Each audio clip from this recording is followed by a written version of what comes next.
2024 में आईएएस बनना चाहते हो?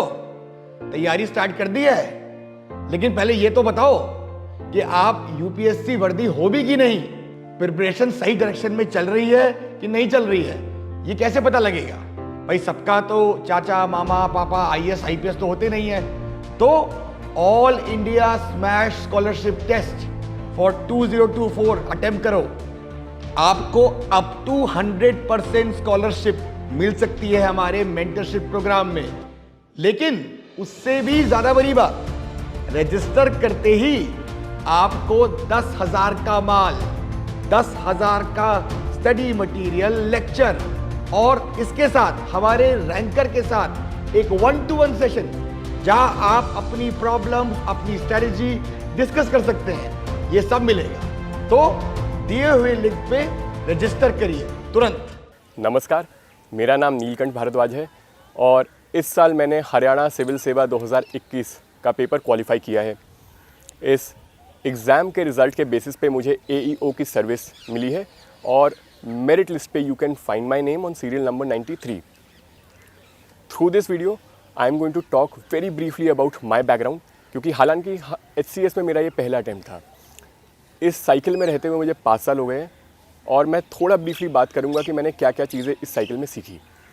फिर मैं बात करूंगा इस एग्ज़ाम के साथ अपने एचसीएस के एक्सपीरियंस के साथ मैं क्या सीखा, और फाइनली ज़्यादा फोकस मैं करूंगा कि आने वाले एग्ज़ाम के लिए एस्पिरेंट्स ऐसी क्या चीज़ों पे फोकस कर सकते हैं जिससे they get the best possible shot at clearing the exam. तो इस साल 5वां मेरा यूपीएससी का अटैम्प्ट था, उसका भी इंटरव्यू लास्ट वीक मैंने दिया है। आईएफओएस का इंटरव्यू मेरा लाइंड अप है, एचसीएस का मेरा एग्ज़ाम क्लियर हुआ है। तो इतने समय कॉम्पिटिटिव एग्ज़ाम्स में रह के मुझे एक चीज़ समझ में आई, जो एक्सपीरियंस मेरे हिसाब से साझा करना बहुत इंपॉर्टेंट है। यूनिवर्सिटी के एग्ज़ाम्स में आपको इंश्योर करना है कि आपको निटी-ग्रिटीज़, डिटेल्स आपको पता है, क्योंकि आपका एग्ज़ाम एक बहुत लिमिटेड सिलेबस में हो रहा है और डिटेल्स में जाना वहाँ नेसेसिटी बन जाती है। On the other hand competitive exam में एक सिंगल डे पे इतना सारा सिलेबस साथ में आता है कि वहाँ डिटेल से ज़्यादा फोकस एक बर्ड्स आई व्यू पे होना चाहिए। और जब से ये माइंड शिफ्ट मैं लेके आया हूँ, क्या माइंड शिफ्ट कि बहुत डिटेल्स में, निटी ग्रिटीज़ में जाके, जिसको हम हिंदी में कहते हैं बाल की खाल ना निकाल के, एक बहुत ओवर आर्चिंग अंडरस्टैंडिंग से चीज़ों को अप्रोच करेंगे तो बहुत बेहतर रिजल्ट मिलेगा।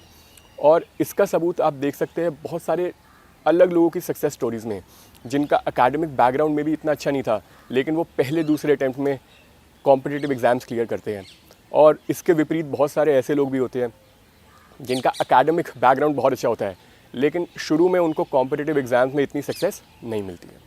साथ ही साथ समझने की ये बात भी है कि चक्रव्यूह चैलेंज बहुत बड़ा चैलेंज है इन कॉम्पिटिटिव एग्ज़ाम्स के साथ। लोगों को इस एग्ज़ाम्स में एंटर तो करना आता है, लेकिन घुसने के बाद ये समझना बहुत मुश्किल हो जाता है कि एग्ज़िट कब करना है और एग्ज़िट कैसे करना है। तो इस एग्ज़ाम में इतना समय रहने के बाद, अपने आसपास के लोगों को देखने के बाद, एक चीज़ मुझे और समझ में आई कि अगर आने से पहले एक क्रेडिबल फॉल बैक बना के आया जाए तो एग्ज़ाम में होने वाली एंजाइटी दूर हो सकती है। और उसकी महत्वपूर्ण वजह यह है कि अगर एंजाइटी स्टार्ट हो जाती है एग्ज़ाम की साइकिल के अंदर, तो ना तो आप पढ़ाई ठीक से कर पाते हैं और ना एग्ज़ाम के रूम के अंदर बैठ के आप बेहतर तरीके से अपनी परफॉर्मेंस दे पाते हैं। तो चलिए अब मैं अपनी बात करूंगा हरियाणा सिविल सर्विसेज 2021 की एक्सपीरियंस के साथ। इसका पैटर्न इस साल यूपीएससी से बहुत मिलता जुलता था। सवालों का स्तर यूपीएससी के सवालों के बराबर था, लेकिन एक महत्वपूर्ण फ़र्क मुझे दिखा। फ़र्क था स्कोरिंग पैटर्न में। जहाँ यूपीएससी सिविल सर्विसेज के अंदर +1 -1/3 का स्कोर होता है, मतलब +1 और 1/3 नेगेटिव मिलेगा। हरियाणा में नेगेटिव का स्कोर 1/4 का है, इसलिए हरियाणा में मेरी रिस्क एपेटाइट बहुत हाई थी। मुझे ये दिखा कि अगर मैंने 5 सवाल अटैम्प्ट किए और 5 में से मैंने 1 सही किया और 4 गलत कर दिए, 20% के हिट रेट पे आई विल गेट 0 मार्क्स। तो मैंने 100 के 100 सवाल अटैम्प्ट किए, लेकिन इसमें एक कैवियाट है। 100 के 100 सवाल अटैम्प्ट करने के बाद मैंने एक भी ब्लाइंड गेस नहीं लिया। जो भी मैंने ह्यूरिस्टिक्स, एजुकेटेड गेस वर्क के फ्रेमवर्क्स बना रखे हैं, वो फ्रेमवर्क्स मैंने प्रीवियस क्वेश्चंस को एनालाइज करके बना रखे हैं। उनमें से 2-3 फ्रेमवर्क्स मैं अभी शेयर करूंगा और बाकी के फ्रेमवर्क्स मैंने डिटेल में अपने चैनल पे शेयर किए हुए हैं। I would request DKT to put a link of my channel in the description box, and I would encourage you to go have a look and see if it adds value. तो UPSC and U के नाम से मैं channel चला रहा हूँ और शर्लॉकिंग prelims की मैंने 2020 की एनालिसिस कर रखी है। कोशिश करूँगा कि हरियाणा सिविल सर्विसेज के 2021 के पेपर को भी मैं विद इन 1 वीक एनालाइज करके उस पर डाल दूँ। 2 फ्रेमवर्क्स मैं आपके साथ डिस्कस करता हूँ। एक फ्रेमवर्क है वर्ड एसोसिएशन का। तो कई बार क्वेश्चन ऐसा बाउंसर आ जाता है कि वो ना तो किसी किताब से आता है, ना तो वो प्रीवियस क्वेश्चन से आता है।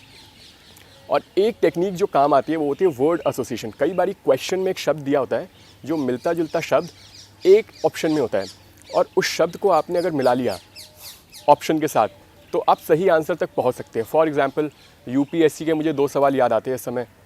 एक सवाल था पोलर कोड का, और जिसमें जो वर्ड कोड था वो सिर्फ एक ही ऑप्शन में था, और जैसे ही मैंने वो कोड और कोड का मिलाप किया मेरा सही आंसर आ गया। अब क्या कि ये सुनने में बहुत सिली लगेगा, मुझे भी बहुत सिली लगा जब पहले मैंने ये ढूंढा ह्यूरिस्टिक प्रीवियस क्वेश्चन की एनालिसिस करके, बट बार बार मैंने पैटर्न को एनालाइज किया और देखा ये तो बार बार चल रहा है, तो इसलिए मैंने उसकी सिलीनेस पे ध्यान ना देते हुए उसकी इफेक्टिवनेस पे फोकस किया। सेम पेपर के अंदर एक क्वेश्चन था क्यू बिट का, कि क्यू यू बिट किससे रिलेटेड है। एक क्वेश्चन था quantum computing, Q U, quantum में भी क्यू यू आता है। तो अगर किसी को इस चीज़ की अंडरस्टैंडिंग भी नहीं होती तो वो एक एजुकेटेड गेस ले सकता था। हाँ, ये गारंटीड तरीका नहीं है सही आंसर तक आने का, लेकिन it will give you the best shot possible of clearing the cut off. ये मेरा 5 साल का एक्सपीरियंस रहा है। शुरू के कुछ अटैम्प्ट्स में मुझे प्रीलिम्स में बहुत तकलीफ हुई, या तो मैं बिल्कुल मार्जिन पे क्लियर करता था या मैं मिस कर देता था, लेकिन लास्ट के 2-3 सालों से मेरे सारे प्रीलिम्स निकल रहे हैं। फॉरेस्ट तक की कट ऑफ क्लियर हुई है। हरियाणा के पेपर का भी जब मार्कशीट आएगी you will see my marks would be much above the cut off, और उसकी वजह सिर्फ एजुकेटेड एलिमिनेशन गेसवर्क ही है पढ़ाई के साथ साथ। दूसरा ह्यूरिस्टिक एक ये हो सकता है कि एग्जामिनर का बहुत बड़ा कंस्ट्रेंट है। एग्जामिनर के पास सिर्फ सही आंसर है तो उसको 3 गलत ऑप्शंस बनाने पड़ रहे हैं, और अटकाने के लिए what examiner usually does, let's say question में पूछा है कि इन 4 चीज़ों को असेंडिंग ऑर्डर में लगा दो, या 4 लोकेशन को नॉर्थ टू साउथ लगा दो। तो एग्जामिनर के पास अटकाने का सबसे अच्छा तरीका ये है कि वो एक ऑप्शन में साउथ टू नॉर्थ भी दे देगा, कि कई लोग north to south, south to north में कंफ्यूज हो जाएंगे और आंसर आते हुए भी गलत ऑप्शन को टिक कर देंगे। तो इससे मैंने ह्यूरिस्टिक बनाया कि अगर 1 2 3 4 ऐसे क्रोनोलॉजी के क्वेश्चंस होते हैं, नॉर्थ टू साउथ के क्वेश्चंस होते हैं, अगर मुझे एग्जैक्ट आइडिया भी नहीं है तो मैं ढूंढूंगा कि क्या 2 ऑप्शन ऐसे हैं जो एक दूसरे के कंप्लीट विपरीत है।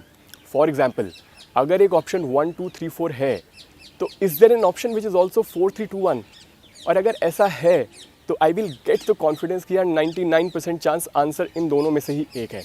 मेंस का एक्सपीरियंस भी बड़ा अजीब सा था, क्योंकि इस साल मेरा ऑप्शनल फिज़िक्स है, और फिज़िक्स का पेपर ना ही तो MIT के स्तर का आया था, बल्कि MIT के एक्चुअल ट्यूटोरियल्स के क्वेश्चन इस पेपर के अंदर थे।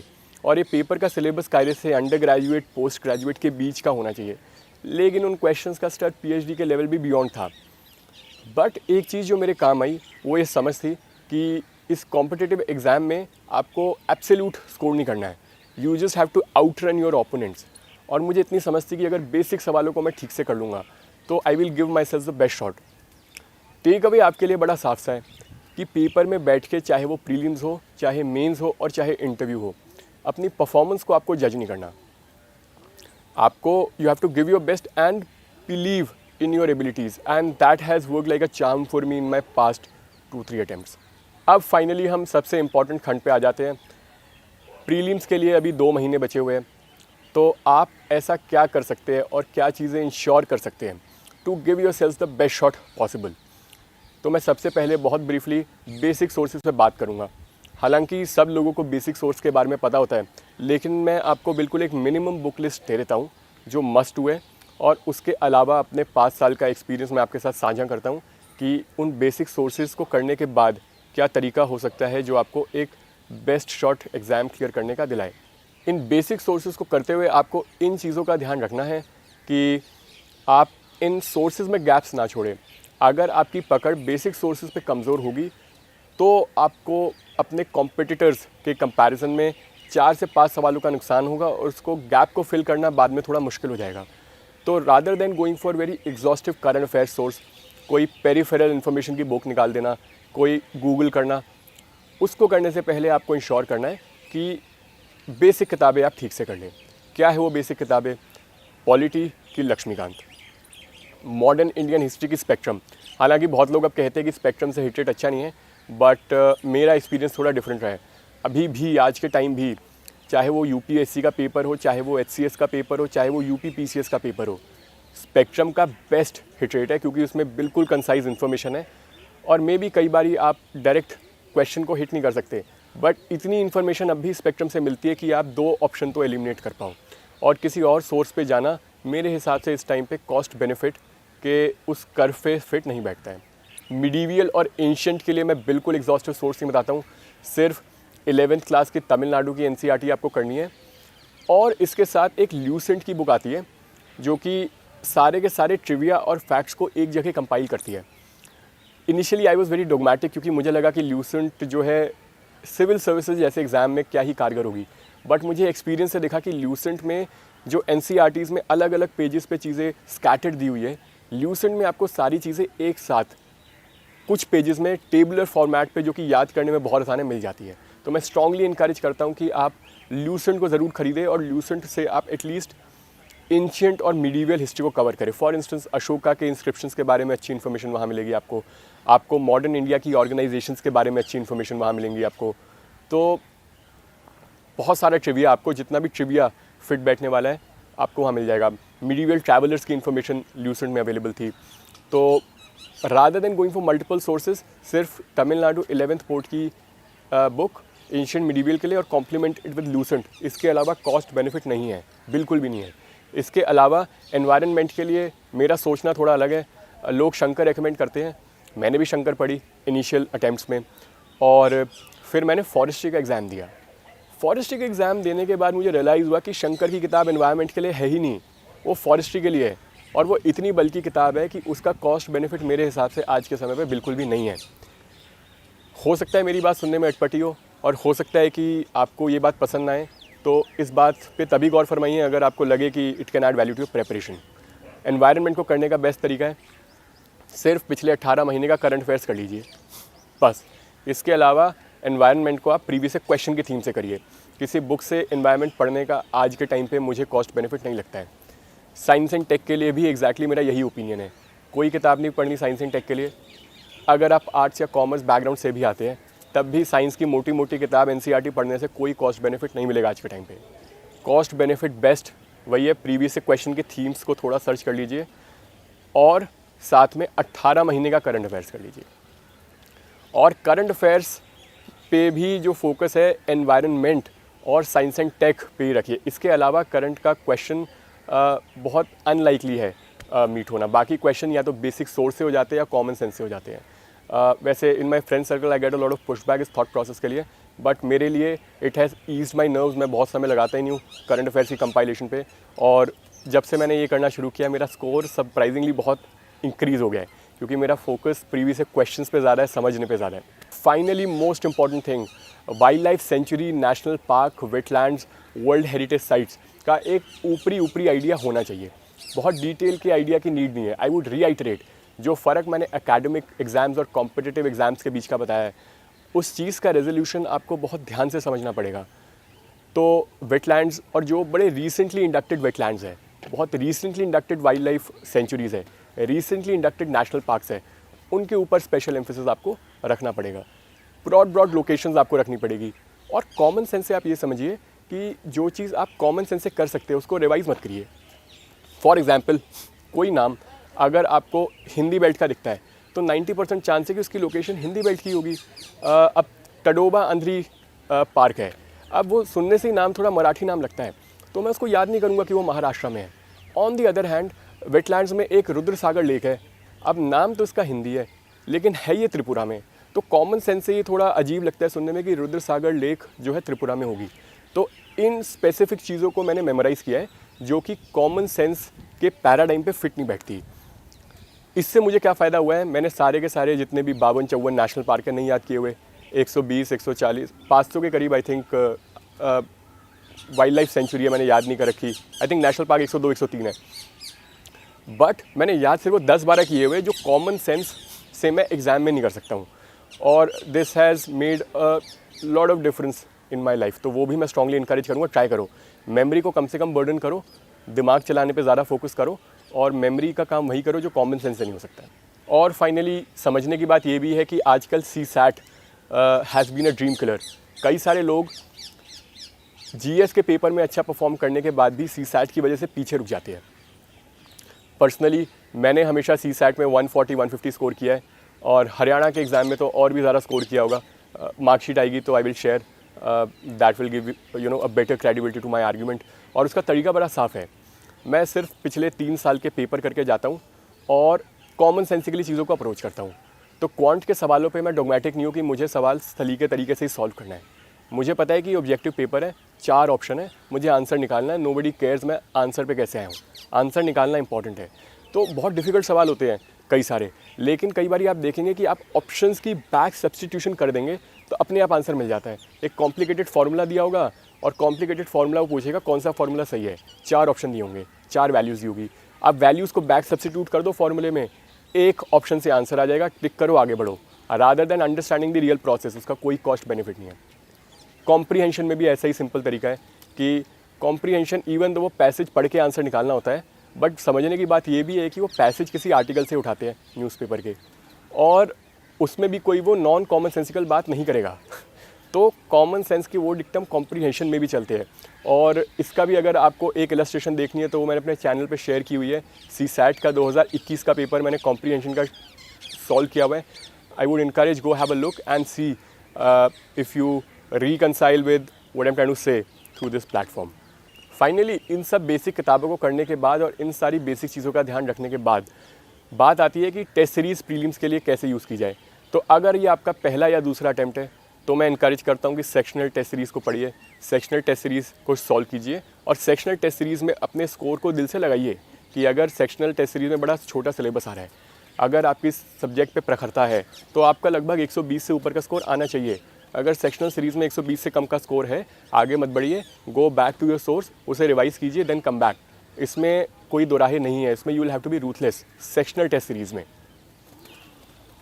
लेकिन फुल लेंथ टेस्ट सीरीज़ में मैं इससे कम्प्लीटली ऑपोजिट चीज़ बोलता हूँ।